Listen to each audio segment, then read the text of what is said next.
네. 그럼 감독님, 배우님들 인사 말씀 들어보도록 하겠습니다. 네, 안녕하세요. 탄생 감독 이진영입니다. 안녕하세요. 탄생의 김계인 역할을 맡은 김서은이라고 합니다. 그러면은 왜 계속 쓰고 계시지? 벗으셨어요? 아, 형이 이상하다고 벗어야 돼서 창피한가 봐요. 네, 데어 유니버스 윤경호입니다. 반갑습니다. 네, 안녕하세요. 저는 데어 유니버스 감독 한정길이라고 합니다. 감사합니다. 네, 저는 틱탁 연출한 강다현입니다. 네, 저는 틱탁에서 기자 종호 역을 맡은 윤세현입니다. 안녕하세요. 가장 보통의 하루를 연출한 김주연입니다. 감사합니다. 네, 안녕하세요. 가장 보통의 하루에서 제 역할을 맡은 손수영입니다. 반갑습니다. 안녕하세요. 가장 보통의 하루에서 수인 역할한 송예은입니다. 안녕하세요. 사람들은 왜 바다를 보러 갈까? 감독 출연한 연문경입니다. 네, 같이 연출하고 원영 역할 맡은 이종민입니다. 네, 이 영화 효원 역할 윤정로입니다. 예, 진행하기 앞서가지고요. 하나 공지사항이 있는데요. 관객분들께 이제 질문을 받을 때 처음 선착순 3분께는요. 저희가 생각과자 드리고 있거든요. 그래서 생각을 하셨다가 제가 일단 감독님, 배우님께 기본적인 질문 드리고 나서 관객분들 질문 받아보도록 하겠습니다. 감독님들께는 공통적으로 좀 어떻게 아이디어를 얻어가지고 연출하게 되셨는지에 대한 좀 설명 먼저 부탁드리겠습니다. 감독님 먼저 설명 부탁드릴게요. 탄생은 16mm로 제작한 작품인데요. 필름랩에서 어떤 작품을 만들어볼까 고민을 하던 와중에 이제 배우를 맡아준 성환이가 이석증에 걸렸었는데 이석증이 우주가 핑핑 도는 느낌이 든다고 하더라고요. 그래서 귀 안에 있는 돌이 튀는 이미지랑 핑핑 우주가 도는 듯한 그런 이미지가 재밌을 것 같아서 이석증을 표현한 작품은 아니지만 여튼 거기서 아이디어를 얻어서 약간 좀 환상적인 이미지와 병에 걸린 그런 외계인이 되고 싶은 우주비행사 이야기를 만들게 됐습니다. 배우님은 이석증 걸렸는데 거기서 아이디어를 얻어가지고 감독님께서는 영화를 만드셨다고 하시고요. 하정이가 저는 제가 수업을 이제 하고 있었는데 그때 이제 시놉시스 쓰는 과제가 있었어요. 그때 학생이 써왔던 게 있었는데 그 시놉을 보고 제가 울었었거든요.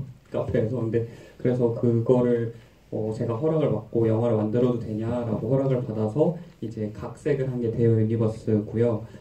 그게 원래는 이제 주인공이 이제 화상을 반쯤 입고 나서 애인이 잠수 이별을 하고 나서 상처를 받아서 히키코모리로 살고 있다가 이제 새로운 어떤 남성을 만나게 되면서 위로받게 되는 이야기였어요.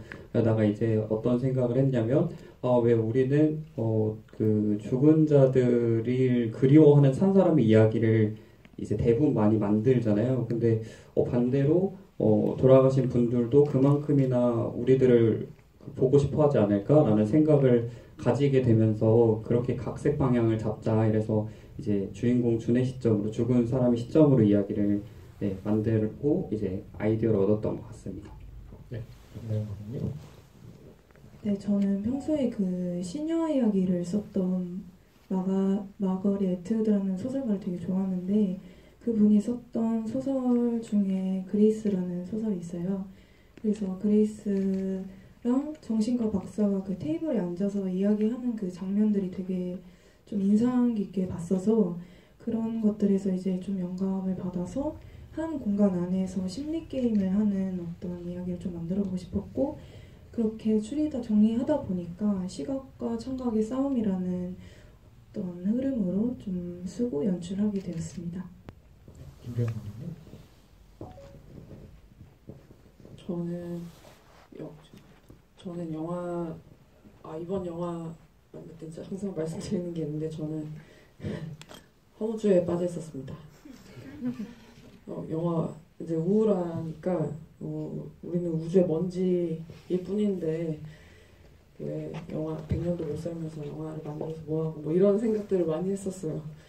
근데 그때 이제 낙관적 허무주의를 알게 되고 이 삶이 우리는 우주의 먼지지만 이렇게 새로운 사람도 만나고 맛있는 것도 많이 먹고 재밌는 얘기도 많이 하고 이런 게 모여서 인생이 된다라는 거를 알고 또 우울했지만 여전히 좀 허무할 때도 있지만 뭔가 죽음에 대해서 생각하고 이 삶에 대해서 생각했을 때 그 생각에서 이제 마지막 날이라면 그럼 나는 누구랑 같이 이 소중한 시간을 보낼까라는 생각을 하다가 제가 고향이 너무 지방인데 고속도로가 막혀서 못 내려가겠다. 그러면 나이가 남아있는다면 누구랑 같이 있을까라는 생각을 하면서 이 시나리오를 구상하게 됐던 것 같습니다. 그 연문경 이종민 감독님 이제 출연도 하셨으니까요. 그 부분까지 같이 좀 말씀도 부탁드릴게요. 네, 저는 사실 각본을 쓰기 시작한 거는 저인데요.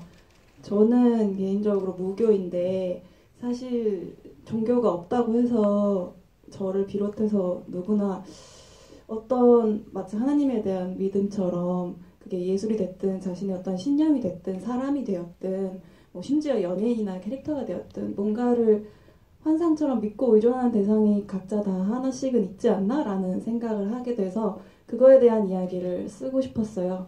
처음에는 굉장히 좀 더 가족극에 가까웠는데 그게 지금 저기 우리 부모님 와 계시긴 하지만 너무 우리 가족 이야기처럼 되는 것 같아서 이제 고전하다가 이종민 감독 제 전작 백야나 현피도 다 같이 출연도 하고 만들었었는데 같이 한번 시나리오를 수정해서 같이 연출해보자 해서 조금 더 보편적으로 재미있는 이야기로 가보고자 하며 만들게 되었고 출연은 제가 원래 배우였기도 하고 지금도 배우 일을 작가 일이나 감독 일을 겸해서 하고 있어서 그냥 제가 주인공 해먹고 싶어서 했습니다. 네네. 저도 단편 연출은 이제 같이 하긴 했지만 첫 연출이었는데요.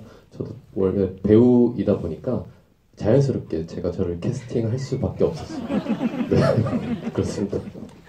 알겠습니다. 배우분들께는 이제 또 그 시나리오 보고 어떤 느낌 받았고 캐릭터에서 어떻게 좀 준비했는지에 대해서 여쭤볼게요. 먼저 윤정만 배우님부터 말씀 부탁드리겠습니다.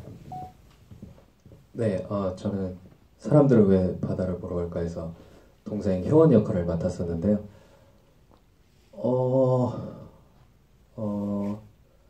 그 효원에게서 가장 중요한 게 뭘까라고 생각을 해봤어요. 그거는 아마 성 정체성도 아닐 것 같고, 그냥 방황하는 한 청년인 것 같았습니다. 그래서 저는 제가 방황을 잘 하고 있기 때문에 그냥 했습니다. 네, 성현 배우님. 약간 가물가물하긴 한데요. 배역을 처음 받았을 때 가장 고민이 됐던 거는 시각장애인 역할을 했을 때 뭔가 조심스러운 게 좀 있었어가지고 그런 거에 대한 생각을 하면서 뭔가 저는 그 놀이터 장면이 사실 재밌게 읽지는 않았었거든요. 뭔가 보는 사람들이 어떻게 느꼈을지는 모르겠지만 수인의 입장에서는 좀 다를 수 있을 것 같다는 생각이 들어서 그런 어떤 다른 시각에서 바라보는 점을 가장 중요하게 생각을 하고 시나리오를 보고 해보고 싶다라고 생각을 했던 것 같습니다. 선생님. 선생님들이라고 하면 거의 다 부르는데 저는 이제 시나리오를 처음 봤을 때 정말 제가 비장애인으로서 이런 지구에 정말 멸망이 오지 않는 이상 누군가에게는 또 이런 제가 비장애인으로서 보내는 일상을 잘 그런 날이 오지 않고서는 보낼 수 없는 거구나라는 생각을 새삼스럽게 하게 됐던 것 같고요. 장애를 가진 역할을 연기함에 있어서 예은 배우가 말씀하신 것처럼 이것이 되게 나이브하거나 뭐 시혜적이지 않게 다가갈 수 있는 부분에 대한 고민을 감독님과 많이 나눴고 감독님도 정말 공부 많이 해가지고 네, 잘 만들 수 있었던 것 같습니다. 네.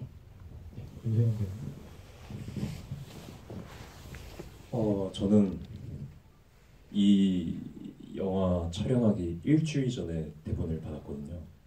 그때 이제 캐스팅이 돼서 보시면 아시겠지만 대사가 엄청 많아요.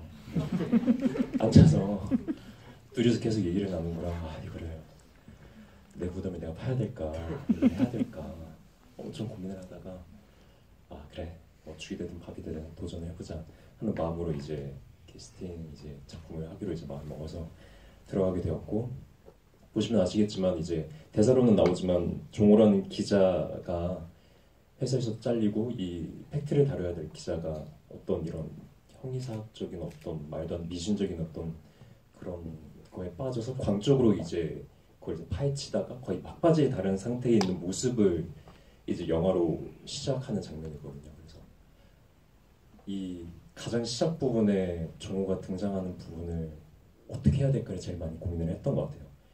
이 앞부분을 관객분들이 이 사람의 상태만으로 상상할 수 있게 해줘야 되겠다라는 부분에서 거기만 열심히 내가 잘 준비하면 뒤는 이 가지고 있는 시나리오에 힘이 있으니까 잘 넘어가지 않을까 생각을 해서 그 앞부분을 엄청 열심히 고민했던 기억이 있습니다. 말씀하시면서도 굉장히 힘들어하시는 분이니까 정말 힘들었던 것 같고요. 네, 윤경호 배우님. 네, 마이크 전달 부탁드릴게요. 영화 촬영하기 한 1, 2년 전에 이제 감독님께서 영화를 같이 하자라고 말씀해 주셨는데, 그때 현 역할했던 김성현 배우분이 군 복무를 하느라 좀 기다리자라고 해서 이제 기다렸다가 함께 촬영하게 됐는데요.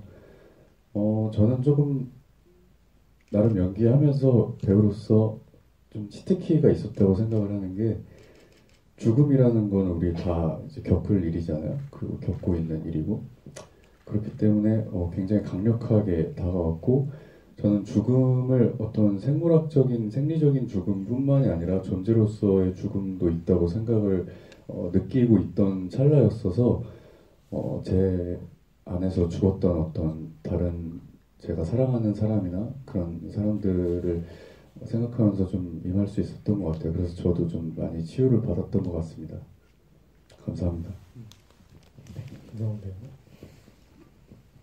저는 아까 제 경험에서 시작했다고 말씀을 감독님이 해주셨는데, 제가 실제로 이석증을 치료하러 병원에 갔을 때 너무 치료가 안 되면 대학병원에서 어떤 기계 안에 타서 빙글빙글 돌아서 이석을 빼내야 된다고 하더라고요.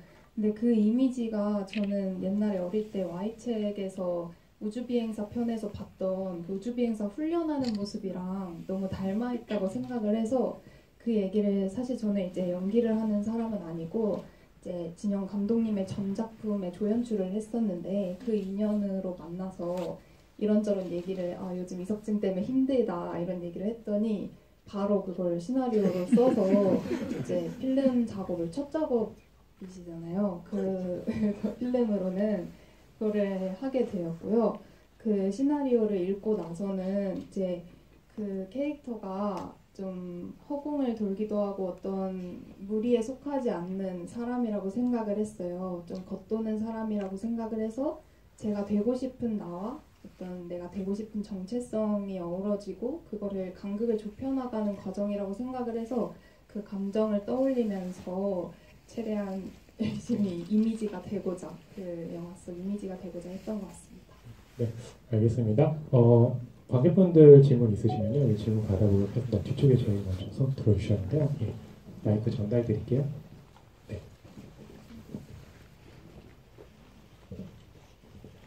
네, 말씀하시면 됩니다. 네, 일단 영화 전부 잘 봤고요. 저는 사실 그 퀴어 당사자거든요.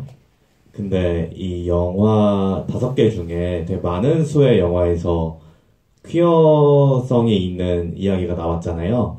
어쩌다가 그 퀴어 인물들을 구상하게 되셨고, 그리고 뭔가 되게 차별에 맞서는 그런 이야기가 아니라 되게 일상적인 이야기들을 하게 되는데, 어떻게 그렇게 연출을 하시게 됐는지, 이게 감독님 세 분께 여쭤보고 싶습니다.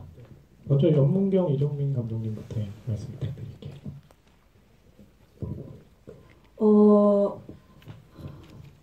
멋진 말을 하고 싶지만 정말 솔직하게 이야기하면 처음엔 원래 제 가족 이야기에 가깝게 자꾸 됐다고 했잖아요.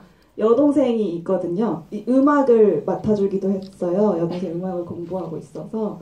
그래서 여동생으로 했었는데 사실은 너무 제가 아는 이야기, 가까운 이야기만을 하고 있다는 생각이 들었고 이제 남성 청년으로 뭔가 확장을 해보고 싶었어요. 네, 퀴어성 혹은 퀴어 정체성이 가진 어쩔 수 없는 사회적 불평등이나 개인적 고민들의 총합이 있잖아요. 그것을 사실은 어떻게 보일지 모르겠지만 효원이라는 인물에 말씀하셨다시피 메인 고민처럼 보이게 하고 싶진 않았어요. 효원이에겐 그 정체성이 있고 예술가로서의, 특히나 무명 예술가로서의 정체성도 있고 또 굉장히 압박적이고 부담스러운 누나를 둔 왠지 장손 같기도 한 그런 포지션의 정체성도 있고 여러 가지 현대 청년들이 가지고 있는 방황이라고 표현하셨던 그런 갈등과 고민의 정체성들 중에서 제가 서사 안에서 효과적으로 표현해보고 싶었던 인물들을 조합한 것이 효원이었고 특히나 효원과 원영의 관계에서 또 원영의 방황에 약간의 개인적인 해답을 갖는 그 모먼트도 필요했기 때문에 어떻게 보면은 그 캐릭터 설정을 쓰는 것이 저는 사실 제가 당사자성이 아닌 어떤 인물을 쓸 때 항상 고민을 하게 되는 지점이 있는데 그럼에도 이것이 이제는 말씀하신 것처럼 일상의 여느 고민들 중 하나로서 보였으면 좋겠다는 마음으로 이제 캐릭터를 이렇게 쓰게 되었습니다. 네, 김정환 이 제목부터 이제 사실 보통의 하루가 아닌 오늘 세상이 끝나는 날인데 가장 보통의 하루라고 짓는 것처럼 퀴어뿐만 아니라 장애인도 사실 사회에선 소수자지만 오늘 하루만큼은 그런 소수자적인 어떤 시선이나 그런 행동 이런 것들이 드러나지 않은 하루 그런 하루를 그리고 싶었어요 영화에서. 그리고 그런 소수자성을 이렇게 드러내는 것보다는 그냥 보면서 이 영화를 보면서 이 영화를 보는 시간만큼은 그런 시선이 느껴지지 않았으면 좋겠다고 생각을 하고 만들게 되었습니다. 마이크 좀 부탁드릴게요. 저는 우선 그 학생이 썼던 원작을 바탕으로 각색을 한 건데 그때도 이제 퀴어였었어요. 그 여자분이 썼었던 원작이. 그래서 저는 그걸 읽었을 때 물론 이제 많은 스태프들도 의견을 줬을 때 이거 그냥 남녀로 바꾸면 안 돼? 라고 얘기를 많이 꺼내긴 했었어요. 근데 저는 그 원작에서 느꼈던 감동이나 감정을 그대로 사실 구현을 해보고 싶다라는 생각이 있었어서 우선 그게 첫 번째였고 그리고 아까 되게 인상 깊었던 그 질문이었는데 어떤 퀴어들이 세상을 좀 돌파해 나가는 그런 사회성이 짙은 영화가 아니라 일상을 다뤘다라는 점을 말씀해 주셨는데 저는 그 부분에서 꼭 퀴어 장르의 영화들이 꼭 돌파구가 아니더라도 그냥 일상 속에서 겪는 어떤 마음들 그리고 행동들 이런 것들을 조금 들여다보고 세밀하게 짚어보고 싶다라는 생각이 좀 있었어요. 그리고 우선 저는 이거를 딱 봤을 때 어떻게 느껴지실지는 잘 모르겠지만 저는 가족 이야기도 하고 싶었고 그리고 사회 안에서의 그 죽음들에 대한 이야기 그리고 우리가 그 죽음을 바라봤을 때 우리가 그리워하는 만큼 그들도 그리워하겠다라는 그 마음에 대한 이야기가 더 컸기 때문에 꼭 이거를 퀴어 장르를 강조하고 싶었다 이런 거는 사실 없었습니다. 네. 또 질문 받아보겠습니다. 손 들어주시면 마이크 가져다 드리도록 하겠습니다. 질문해 주시면 생각과정 뒤쪽에 계신데요.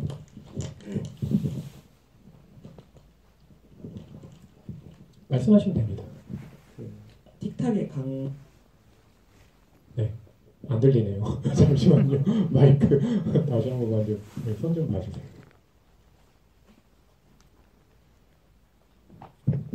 네.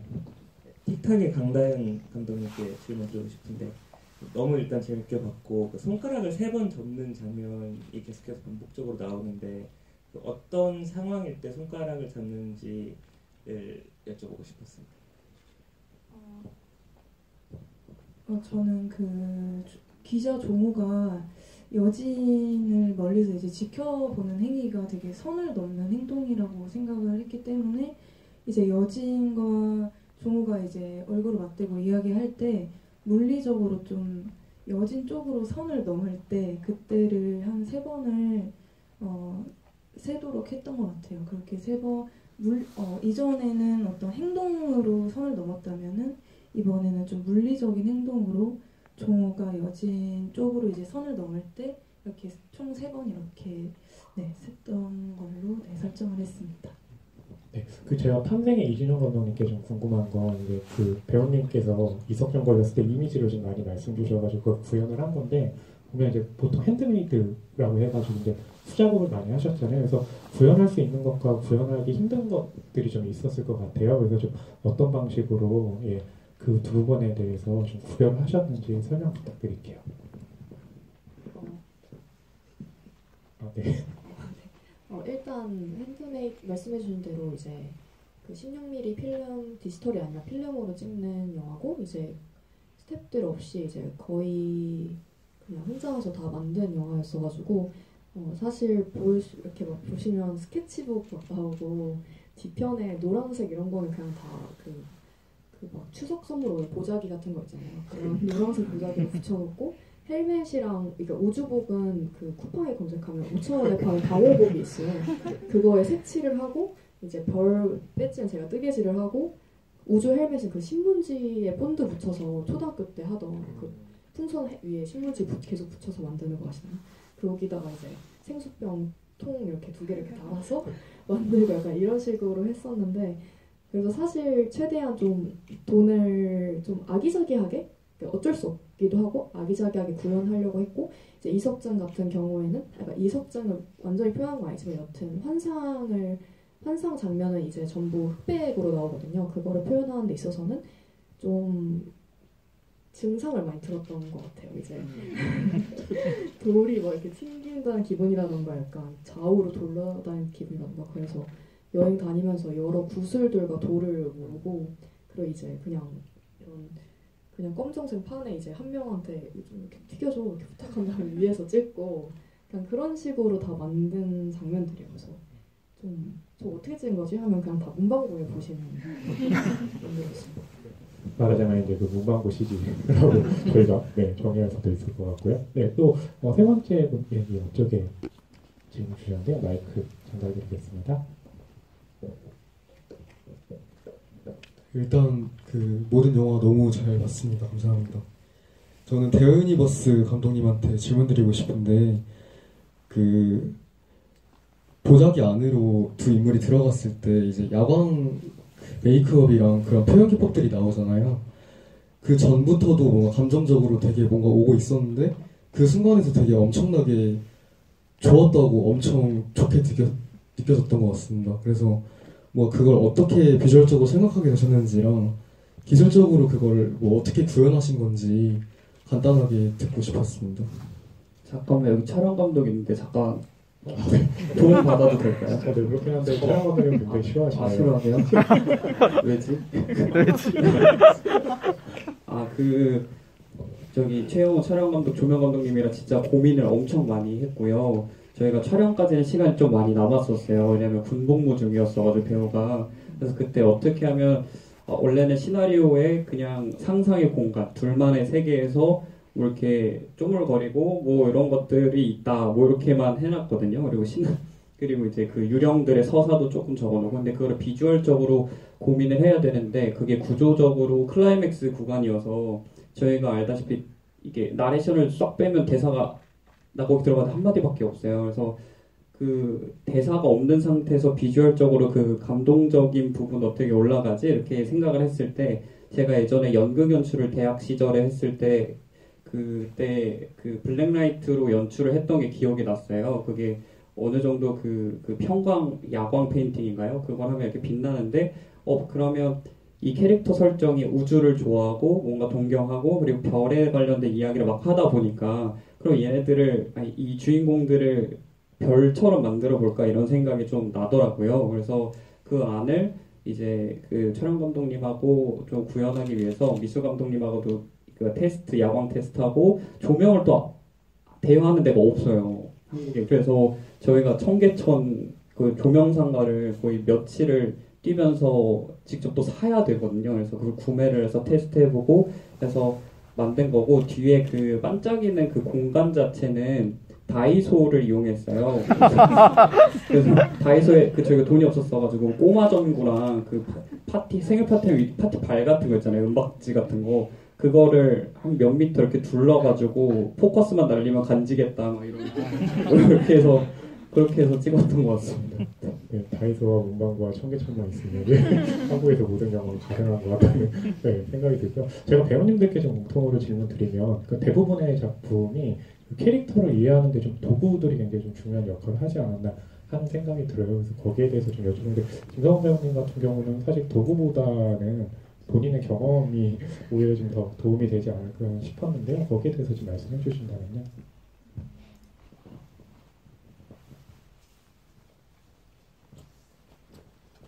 그 이석증 걸리게 된 게 그 휴가로 베트남에 가서 수영을 너무 많이 해서 물이 너무 많이 들어와가지고 걸리게 됐는데 지금은 너무 잘 나았고 그 물속에 잠겨있는 기분이 뭔가 공기가 없는 무중력 상태의 공간이랑 비슷하지 않을까 생각은 했어요.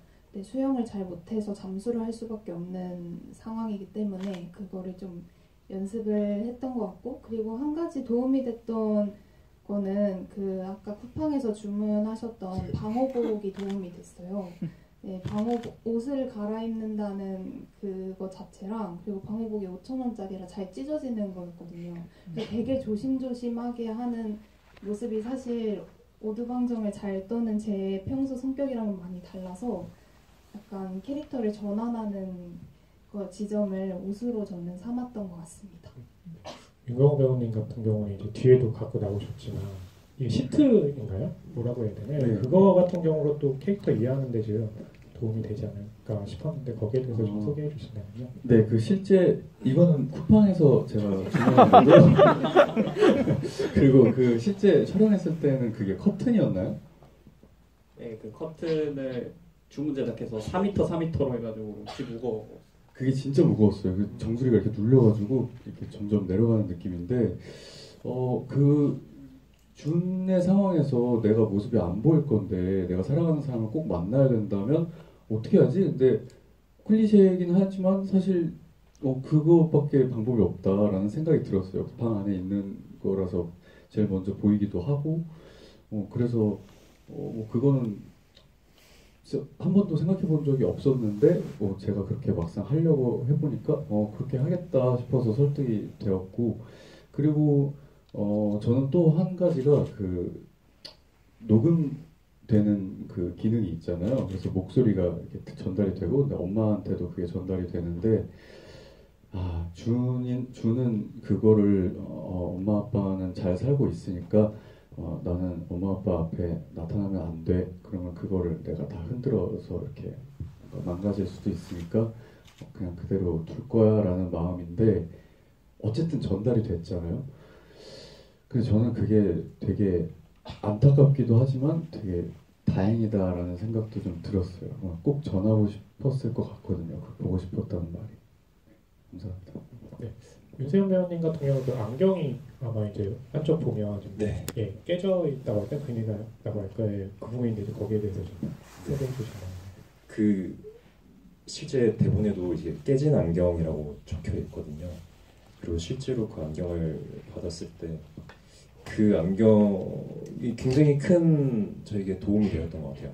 그 안경 하나만으로 이 사람은 어떤 일련의 사건들이 있었을까, 어떻게 이 영화 이전에 어떻게 살았을까를 상상할 수 있게끔 굉장히 큰 도움을 주었던 것 같아요. 그리고 무엇보다 제가 또 평상시에 안경을 안 쓰다 보니까 안경을 꼈을 때 오는 그 끼시는 분들 아시겠지만 뭔가 이 프레임 안에서 보이는 뭔가 그 느낌도 굉장히 제가 아닌 듯한 더 느낌을 주어서 굉장히 큰 도움이 되었고, 그리고 나중에 안경을 벗었을 때 또 다른 어떤 이 정원한 인물의 어떤 광적인 눈을 더 보여줄 수 있는 효과가 되지 않았나 싶은 생각에 그 깨진 안경의 적이 굉장히 큰 도움이 되었습니다. 손수연 송혜연 배우님 같은 경우 이제 극 중에서 이제 휠체어를 타고 계시고 또 지팡이를 이제 갖고 다니시는데, 그렇게 좀 가지고 또 연기할 때 캐릭터 이해 얼마나 좀 도움이 됐는지 소개를 해주신다면요. 일단은 휠체어를 수동 휠체어인데 원래는 자동을 보통은 타신다고 하시더라고요. 근데 굉장히 비싸고 맞죠? 네. 무겁고 해가지고 일단은 수동인 휠체어를 쓰게 됐는데 사실 생각해보면 저희가 뭐 신발을 신듯이 뭐 어떤 그냥 꼭 필요한 그 장애를 가진 사람이 이동을 하기 위해 꼭 필요하고 안전하기 위해 꼭 필요한 것인데, 그런 것들이 되게 사회에서 배척당하고 뭔가 이렇게 좀 생활하기가 어려운 뉴스들을 많이 보게 되잖아요. 그런 생각을 좀 많이 하게 됐던 것 같습니다. 어떤 시설이라든지 뭐 버스를 탄다든지 지하철을 탄다든지 하는 부분에 있어서 꼭 그 멸망 날이에서 비로소 누릴 수 있는 보통의 하루가 그냥 일상이었으면 좋겠다는 생각을 많이 했던 것 같습니다. 네, 감사합니다.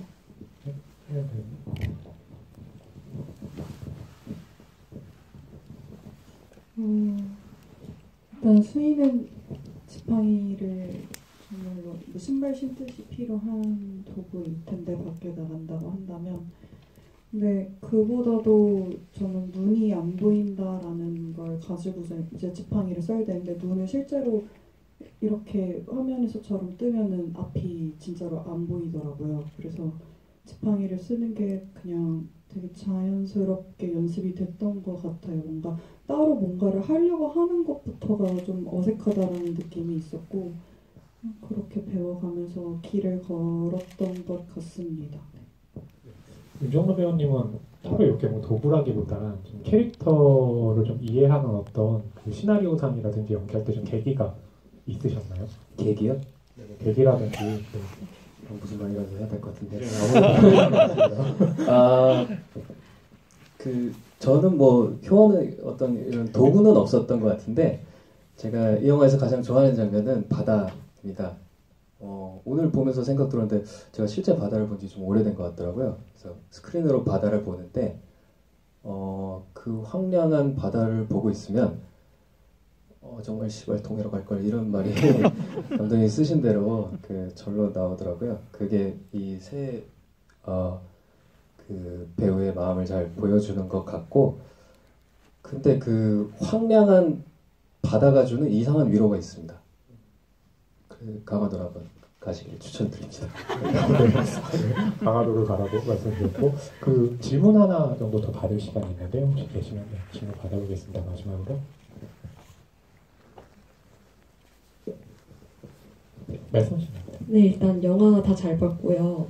사람들은 왜 바다를 보러 갈까에 주 감독님께 말씀을 드리고 싶은데, 일단 영화를 초반에 보면 효원이 바다를 왜 보러 갈까라는 그런 의문점은 던지는데, 저는 영화에서 왜 이 바다를 보러 가는지에 대한 대답은 못 찾았다고 생각을 했거든요. 그래서 일단 감독님께서는 왜 사람들이 바다를 보러 가는지에 대한 생각을 하셨는지 궁금을 하고, 그리고 왜 주인공의 그 직업은 그 미용사로 설정하셨는지 되게 궁금했습니다.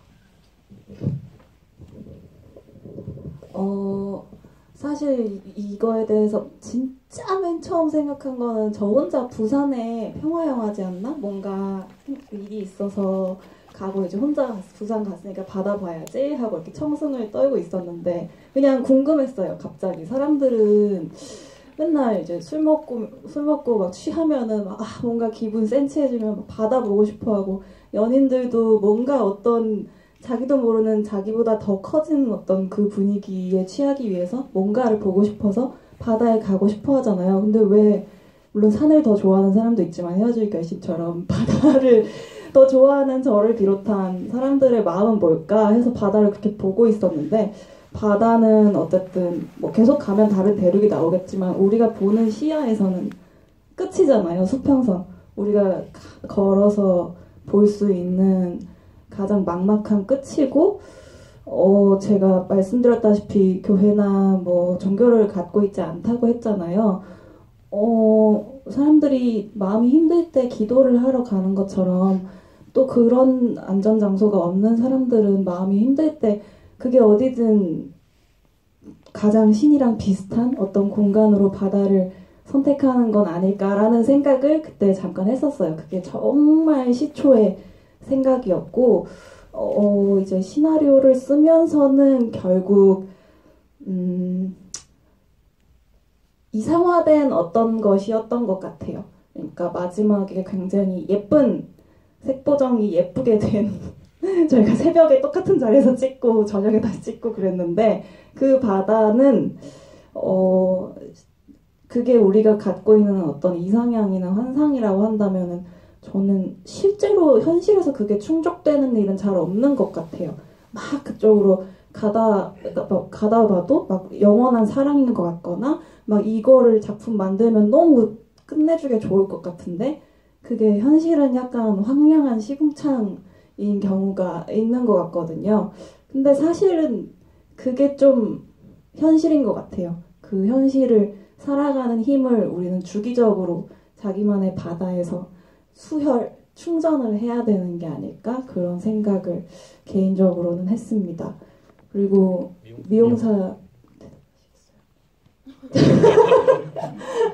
미용사님은요? 왜 그랬지? 기억이 안 나시죠? 근데 저도 잘 기억은 안 나는데 좀 전에 문경 감독 얘기했던 것처럼 바다에 대해서 저도 한마디 말씀드리면 저는 고향이 부산인데 부산에서 이제 30년 살다가 서울로 올라오게 됐는데 그래서 다양한 감정들을 가지고 바다를 만났었던 것 같아요. 부산에 있으면서. 왜냐면 차 타고 한 20분이면 보러 갈 수 있으니까. 그래서 저도 바다를 좋아하는 편인데 뭐 그 작가님이 쓰셨던 사람들이 왜 바다를 보러 갈까라는 질문에 너무 공감을 했고 답은 모르겠으나 그냥 답이 없다는 거를 확인하러 가는 거 아닐까라는 생각을 하면서 그냥 이 영화의 인물들이 바다를 보러 가는 것까지가 저한테는 좀 중요했던 것 같아요. 그 답을 찾는 것보다. 그리고 미용사에 대한 거는 잘 모르겠지만 저희 어머니가 부산에서 미용사를 하시는데 그것 때문이었나요? 네. 뭐 얘기하다가 저희 어머니가 미용업을 하고 계신데 그것 때문 맞나요?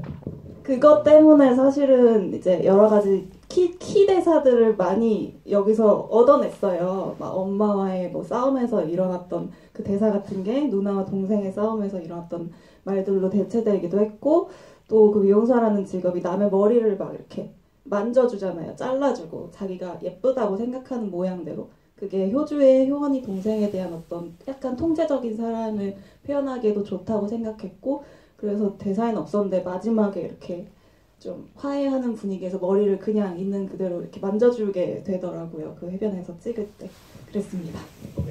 미용사에 대한 대답만큼 확실하게 저희가 전해드렸습니다. 저희가 다음 장면 때문에 마무리해야 돼가지고 감독님, 배우님도 마지막 인사 말씀 듣고 마무리하도록 하겠습니다. 먼저 이진영 감독님부터 말씀 부탁드릴게요.